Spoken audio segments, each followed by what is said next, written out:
Hey guys, it's not Lisa, actually it's me, Jeff, today. Lisa is on her way to Phoenix to do an expo and share Thrive with people. So yesterday we tried to do a Facebook Live making a smoothie, and it actually, the settings we used, it did it live, but then it didn't post it. So I'm just going to do it over again. But we get a lot of questions, is Thrive good for smoothies? And we make smoothies almost every day with Thrive.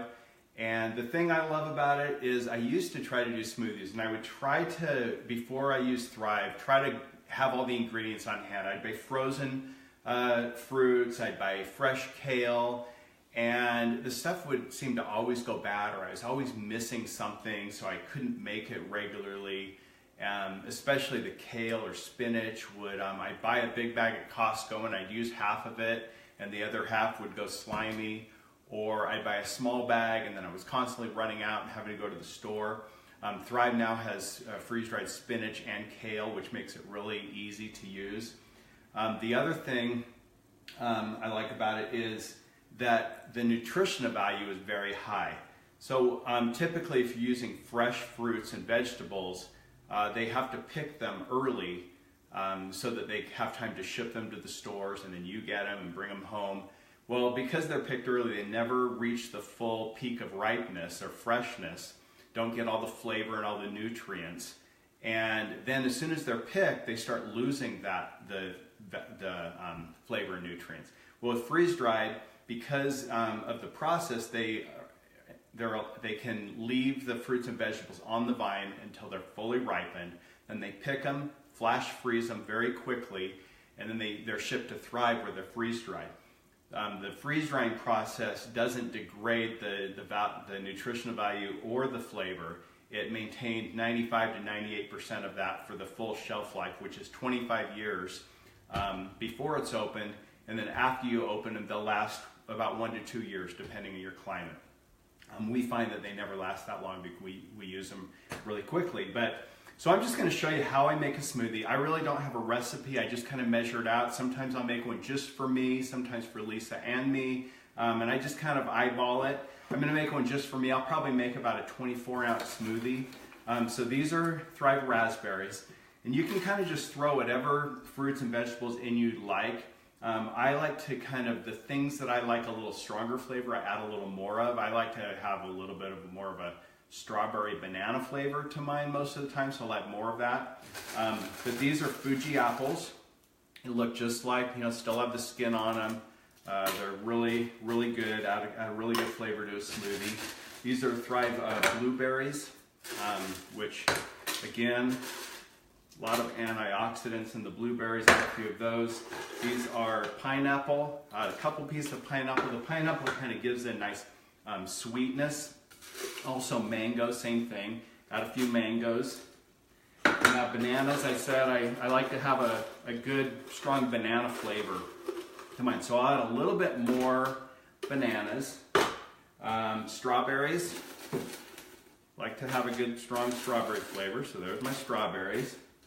Now these are a new product we just launched a week or two ago, sweetened cranberries, and they are so good. We're going to make a cranberry salsa for Thanksgiving that we'll be sharing on Facebook Live in the next couple of days. But I decided I'd try it in the smoothie, and they make the smoothie so good. So I'm going to add some of those to it. And then my greens, I'm going to do kale and spinach. So I usually do about a half a cup to 3/4 cup. This is a half cup. I'm going to do a little bit of spinach and a little bit of kale in there. Now, the amount of water that you want in, this is kind of the secret. You add the water, or you can use almond milk or whatever liquid you want. You can use juice, but you really don't need to, because the freeze-dried fruits have a lot of flavor, probably more than what you're used to from a frozen or a fresh fruit. And so you really don't need the juice to sweeten it, but you can add that if you want. I usually use almond milk, but today I'm just going to use water. So you start pouring it in, and when you see it start to float off the bottom. Right there, everything just started to just kind of float a little bit. That's when you know you have enough liquid. And then ice, I just kind of know from experience.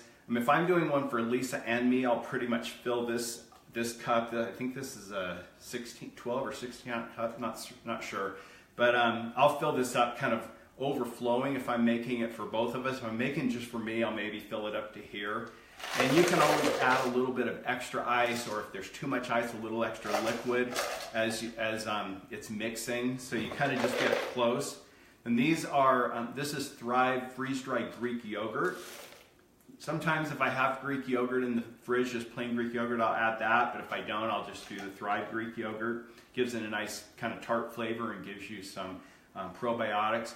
And then I also like to add a little bit of vanilla protein powder. Gives it a little bit more of a creamy flavor. Kind of for me, it lets me use just water and then just add that, and gives it a nice flavor, and also adds a little protein to the carbs. So now I'm just going to mix it. So here goes the noise.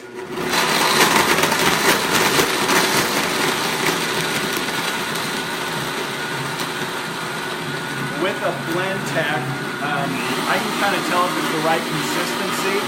If it's kind of not spurting all over the place. That's about right there. If it's bouncing and spurting, I know I need a little more ice. If it starts to not mixing it, I'll add a little bit more liquid.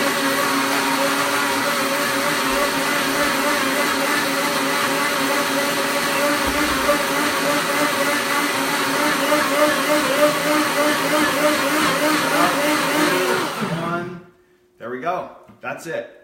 So, I'm just going to pour that out. You can see it's a nice thick smoothie. Probably made, about 20 ounces or so. And grab a straw, because the smoothie's a lot better out of a straw. But this is something, like I said, we do almost every day. I'll usually do one mid-morning, or sometimes I just have one for dinner. And with the protein powder, it kind of gives you a nice carb and protein mix. And when I'm, maybe eating a bigger lunch and don't feel like a big dinner, I'll do this. But great way to go. Really easy to have everything you need on hand. So if you like this video, please comment. If you have questions, comment.